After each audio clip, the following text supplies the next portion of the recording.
What to do when the worship leader changes or goes off key. Have you ever been playing in church? Everything is flowing smooth, you are logged in, feeling confident, and then suddenly mid-song, the worship leader does something that makes your heart glad. Either he changes the key without warning, or worse, they go completely off key and you are sitting there at the piano thinking, do I follow them? Do I stay where I am? Do I just stop? If you have been in this situation before, you are not alone. Every church pianist has had that moment, that split-second decision where you are thinking, if I make the wrong choice right now, everyone is going to hear it. The worship team is looking at you, the congregation is still singing, and you have maybe 2 seconds to figure out what to do. But what if I told you there is a system, a simple decision tree that tells you exactly what to do in both situations? Yes, you heard me right. But here's what's really at stake. If you do not know how to handle this, you are going to be the reason the worship movement breaks. You are going to be the reason the worship flow stops.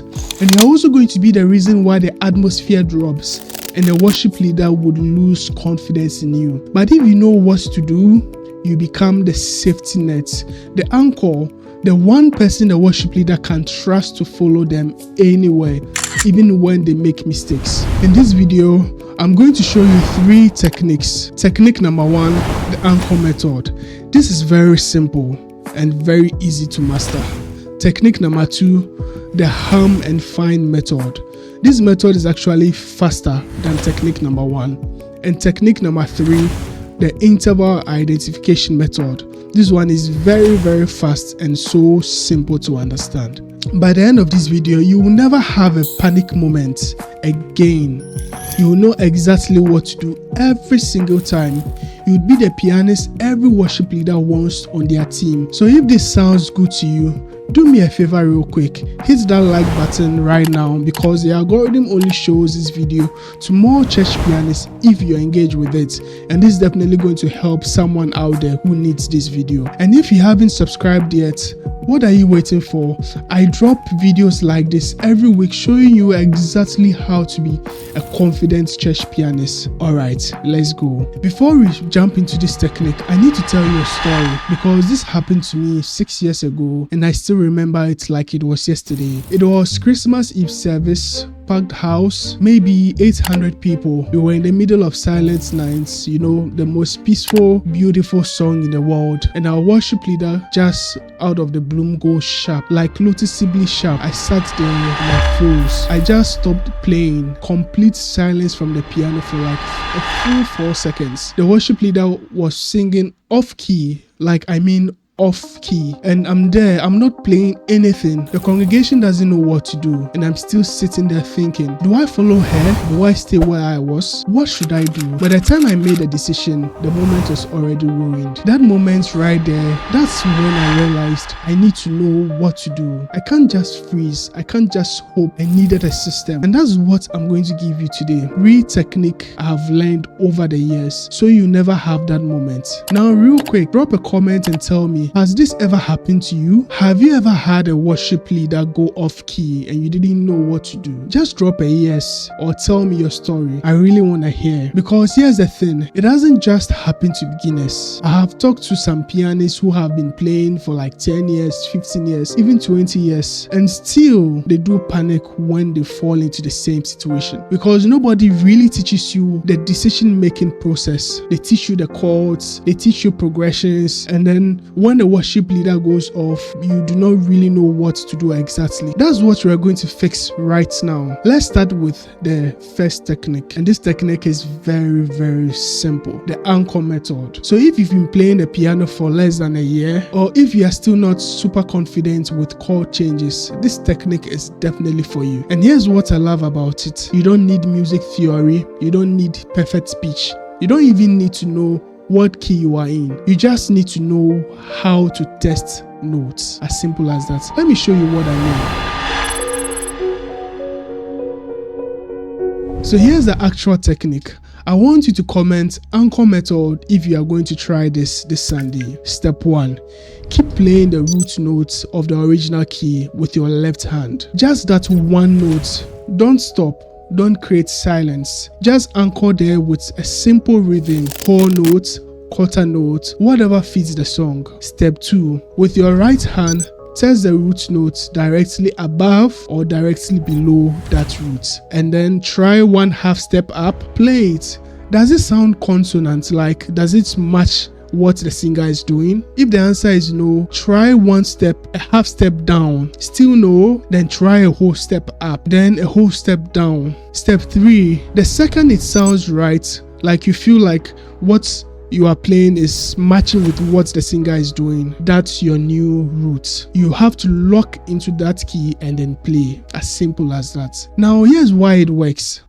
Because you are not trying to figure out music theory in real life, you are just testing notes until one feels right. It's like trying keys in a lock. You will know when you find the right one, because the moment you find the right one, it clicks. And here's a beautiful part. While you are testing, you are still making sound.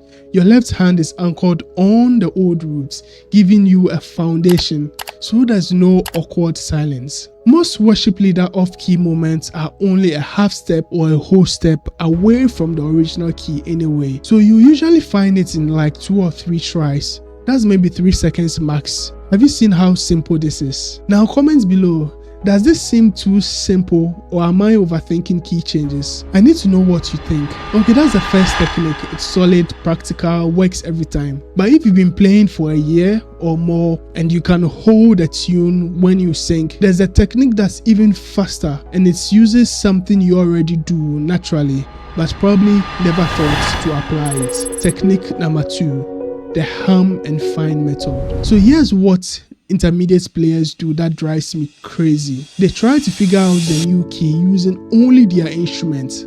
They are testing chords, trying progressions, thinking through music theory while the song is still happening. My friend, that's backwards. Your ear is faster than your brain, and your voice is faster than your hands. The secret is using your natural ability to match pitch, something you do every time when you sing along to a song, and let that guide your instrument, right? Many pianists try to separate singing and playing into 2 different skills, but when the worship leader goes off key, your voice is actually your secret weapon. Let me show you what I mean. This technique requires one thing. You need to be able to carry a tune. That's it. So here's how it works.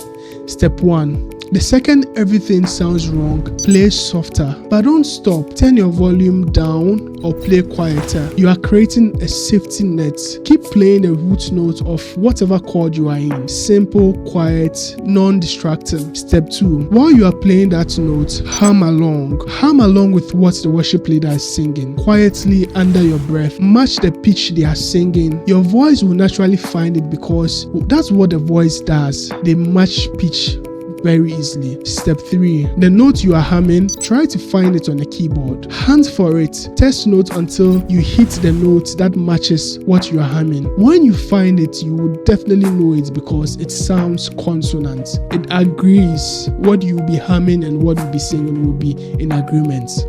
Step 4. That's your new root.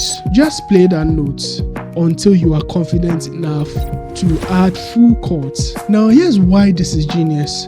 You are using your voice as a bridge between what you are hearing and what you need to play. Your ear catches the new pitch. Your voice reproduces it, and then your hands just match your voice. It's faster than trying to figure out intellectually because you are using muscle memory and natural pitch matching instead of your conscious thoughts. I learned this actually from a drummer of all people. He told me, whenever I lose a groove, I simply sing it and then I play it. It's the same principle and it works. But here's the trap. They try to find a full chord immediately, but don't do that. Just find a root note, one note. Play it confidently. That's enough. In fact, playing one note solidly sounds better, way better than playing wrong notes hesitantly. Now comment hum it if these techniques make sense to you. Technique number 3. This is actually very fast and faster than all of them. The interval identification method. Alright,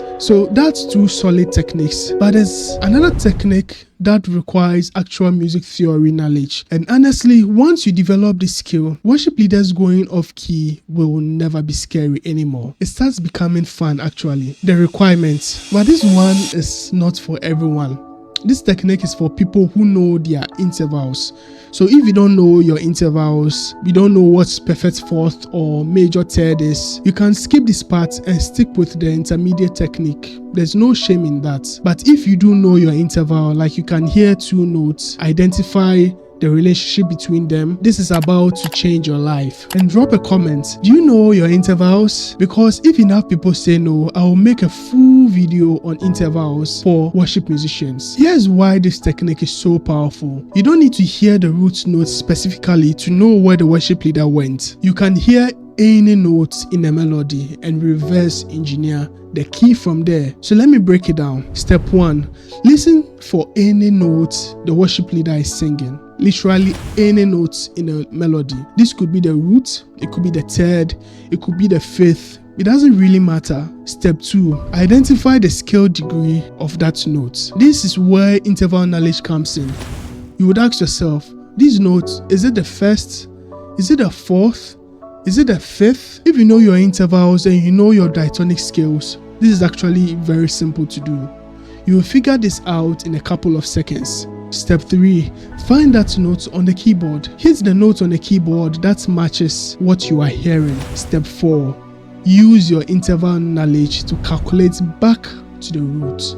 So if you are hearing the fourth scale degree and you know that the root is a perfect fourth below that, for instance, if the note you are hearing is, let's say, B flat, and you know B flat is a perfect fourth, that note sounds like a perfect fourth in the song, okay? You can tell that because B flat is the fourth degree scale in a major scale of F. 1, 2, 3, 4, 5, 6, 7, 8, right? B flat is the fourth in the diatonic scale of F. So with that knowledge, you can reverse engineer and know that if that note is a B flat, the key is definitely gonna be what?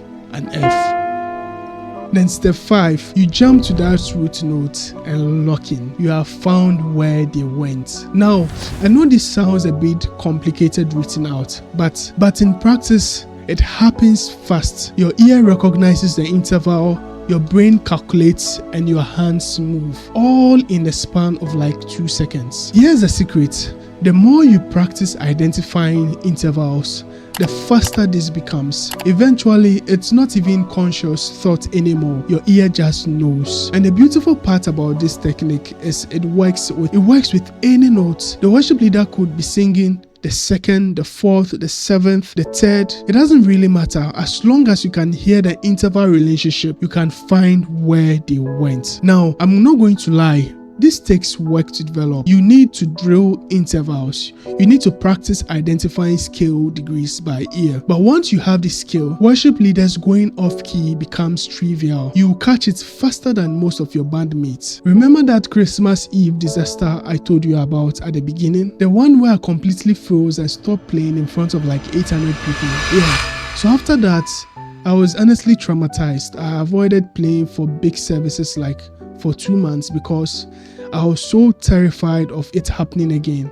Every time I had a special event, suddenly I'll find something else to do. I know, right? But the music director pulled me aside and said something that stuck with me. Every musician on stage has had a moment like this. The difference between a good musician and a great musician, it isn't that great musicians don't mess up. It's what they do after they mess up. So I started practicing. I used these techniques that I taught you. I worked on my interval. I learned to hum along while playing, and I became better. And last Sunday, almost exactly 6 years after that Christmas Eve disaster, our worship leader went slightly off during a song. And you know what happened? I caught it. I used a hum and find method. I found that new note in about 3 seconds and I played it through smoothly. It felt so amazing. Now the point is, you are going to mess up. We all do. I still mess up at times, but every mess up is just information. It's data for getting better. So don't beat yourself up when this happens. Just practice the techniques, show up ready next time, and trust that you would improve. The next time the worship leader goes off key, you won't panic. You will know exactly what to do. You would be the anchor, the safety net, the pianist, the worship leader can trust. Now, in our next video, I'm going to show you something even more important: how to find the key of a song that doesn't end on Do, the tonic, and you're going to find a lot of value from it. So make sure you are subscribed so that you don't miss out on that video. If you've got value from this video, do me a huge favor: hit that like button, drop a comment, which of the techniques are you going to try, and share this with another church pianist who needs to see it. Alright, I'll see you in the next one. Let's keep building. Bye.